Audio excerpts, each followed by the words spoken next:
Henri Bergson nació en Auteuil en 1859.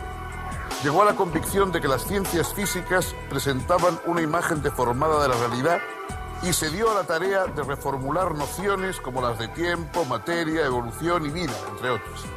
Enseñó que Dios se manifiesta en la corriente vital que atraviesa la materia en el proceso de creación continua que hace del universo, de algún modo, un ser viviente.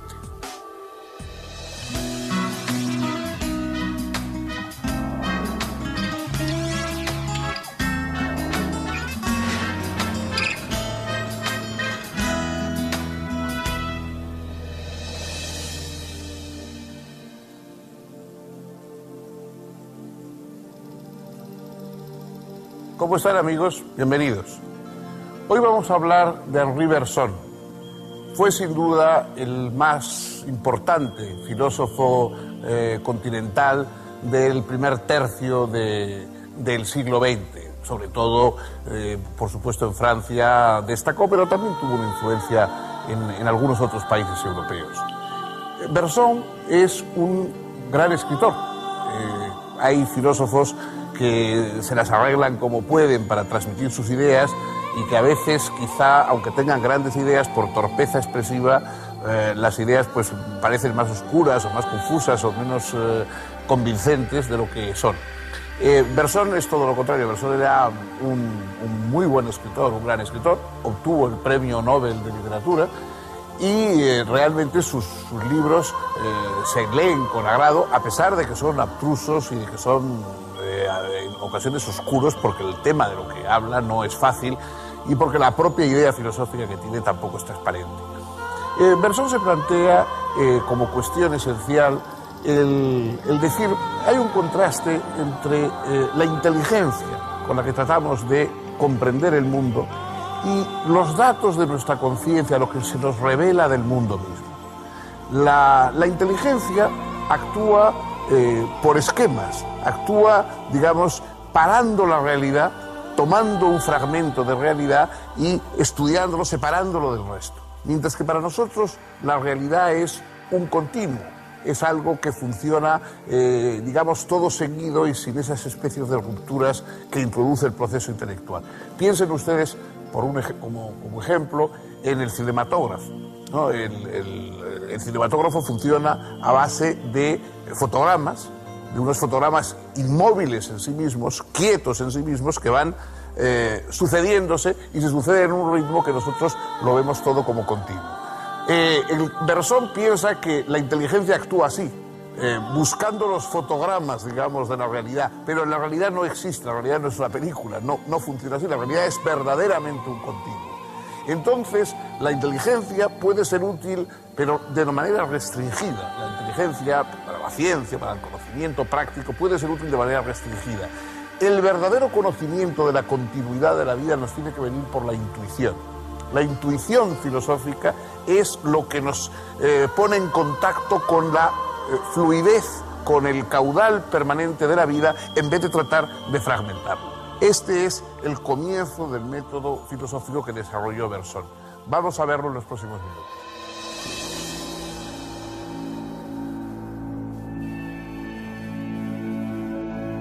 Henri Bergson nació en Auteuil, Francia, en 1859. Fue el segundo de 7 hermanos de una familia judía. Su padre era polaco y su madre inglesa. Estudió en el Lycée Condorcet de París y luego en la École Normale.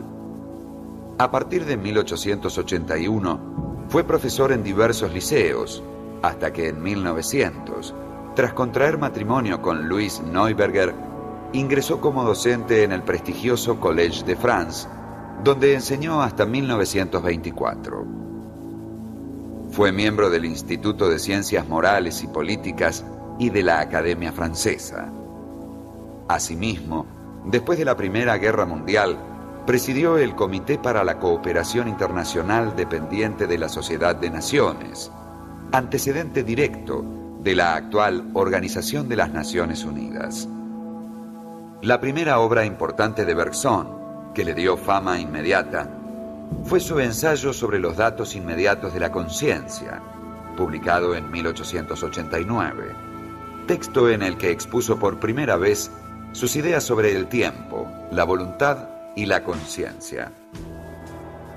Después del ensayo sobre los datos inmediatos de la conciencia, Bergson dio a conocer, entre otros textos, Materia y Memoria, donde analizó la relación entre la mente y el cuerpo, así como las funciones de la memoria. Según Bergson, hay dos especies de memoria: la corporal, que consiste en una articulación de mecanismos motores o hábitos, y que produce, ante cierto estímulo, una repetición mecánica de lo aprendido, y otra memoria, que llama pura o espiritual, y que registra representacionalmente todos los sucesos de nuestra vida. Esta memoria espiritual es filtrada por el cerebro para hacer posible la acción. Ejemplos de memoria corporal son la conducción de un automóvil, la interpretación de un instrumento musical, etc. Muestras de memoria espiritual son todos los casos en que nos acordamos de algo explícitamente, como cuando nos preguntan el nombre de alguien, nuestra dirección o teléfono, o cuál es la capital de Gran Bretaña. La memoria humana es lo central de la conciencia, según Bergson, porque es el registro del sentido de duración.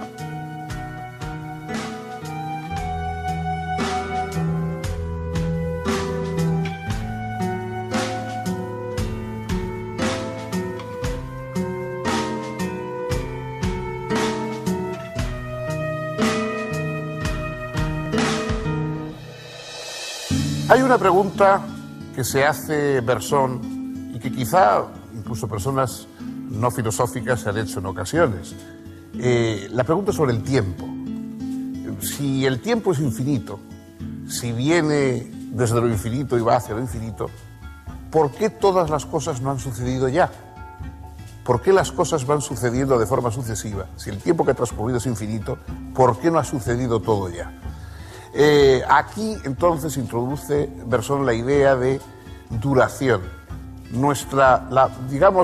El tiempo es lo que sirve para que las cosas no se superpongan unas a otras. Es algo así como lo que permite el transcurso de las cosas, lo que distingue, digamos, entre las cosas. Y la conciencia es el sentido de esa duración.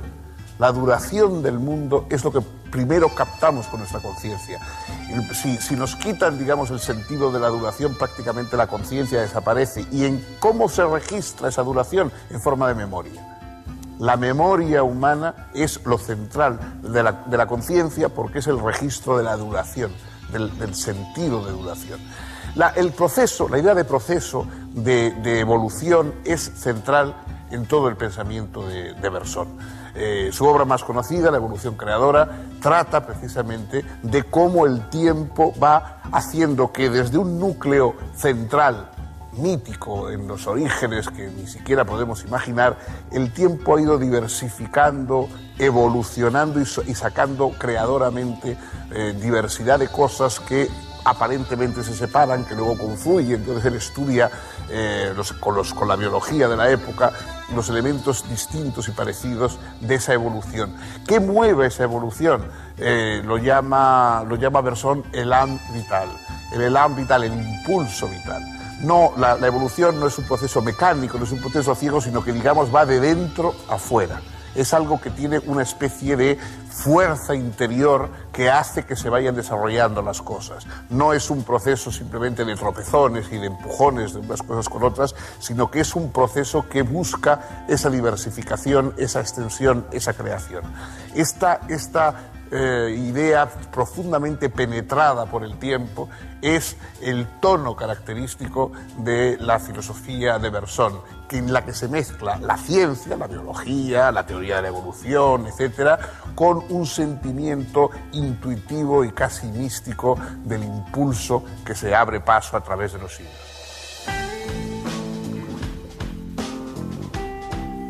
Entre 1900 y 1910, Bergson publicó La risa, Introducción a la metafísica, La energía espiritual y su obra más famosa, La evolución creadora. En esta última indaga cómo el tiempo va haciendo que de un núcleo central mítico en los orígenes, que ni siquiera podemos imaginar, se ha ido diversificando, evolucionando y sacando creadoramente cosas que en apariencia se separan y luego confluyen. Bergson subraya el aspecto creador por el que la vida, en cualquier circunstancia, se abre camino, siempre innovando, siempre inventando. Para él, la realidad está continuamente haciéndose y creándose. Dios mismo es, del mismo modo, un continuo surgimiento.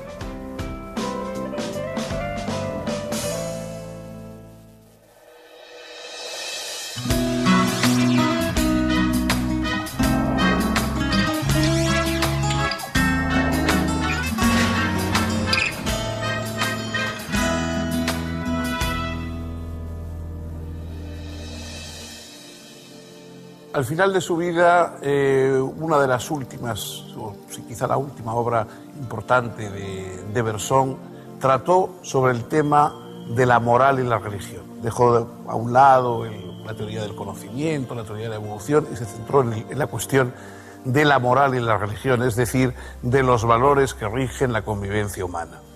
Y él dice que la moral y la religión tienen dos fuentes, provienen de dos fuentes. Por un lado, la sociedad cerrada.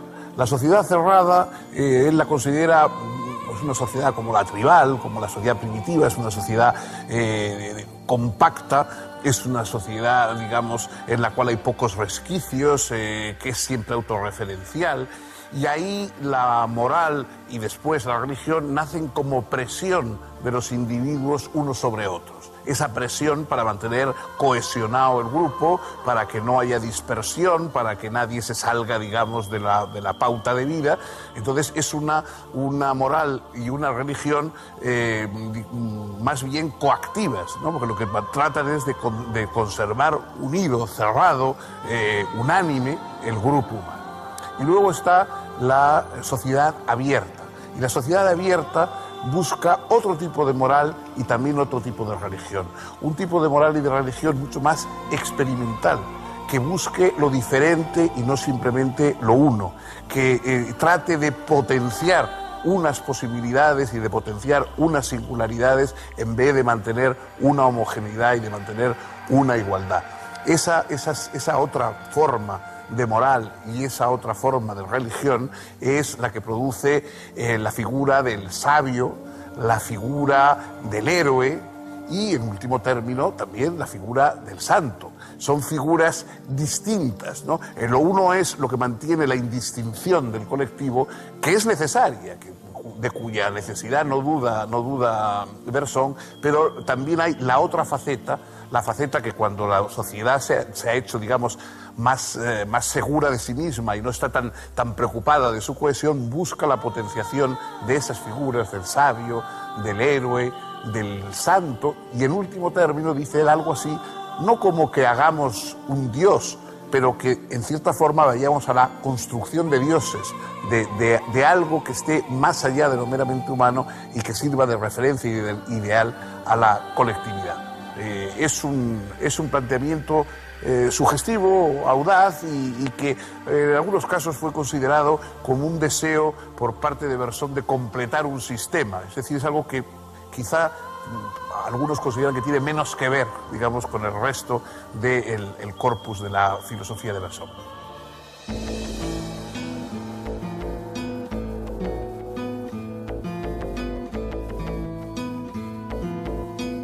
En todos sus trabajos, Bergson afirmó que la filosofía ha de basarse en la intuición y no en la inteligencia analítica, y que el esfuerzo del filósofo debe centrarse en conseguir claridad en su intuición, la cual, originariamente, es más bien oscura. Esa intuición que el filósofo trata de clarificar no es otra que la del puro devenir. Para Bergson, la realidad es tal puro devenir. Ese puro devenir es intuido primariamente en la conciencia de nuestra propia vida mental, en su ininterrumpido fluir. En 1922 defendió su opinión, respecto del tiempo de las ciencias físicas como derivado de la experiencia subjetiva ante Albert Einstein, en un célebre debate que fue luego publicado bajo el título Duración y simultaneidad. El tiempo, para Bergson, tiene una fuerza interior que hace que se vayan desarrollando las cosas. La historia del universo, tanto en lo que se refiere a la evolución de la vida como respecto del desarrollo de las estrellas y galaxias, no es un simple proceso de tropezones y empujones de unas cosas con otras, sino que la realidad busca precisamente esas diversificaciones, esa extensión, esa múltiple creación. Esta idea de profunda penetración del tiempo es característica de la filosofía de Bergson, en la que se mezclan las consideraciones científicas con un sentimiento intuitivo y casi místico del impulso vital que se abre paso a través de los siglos.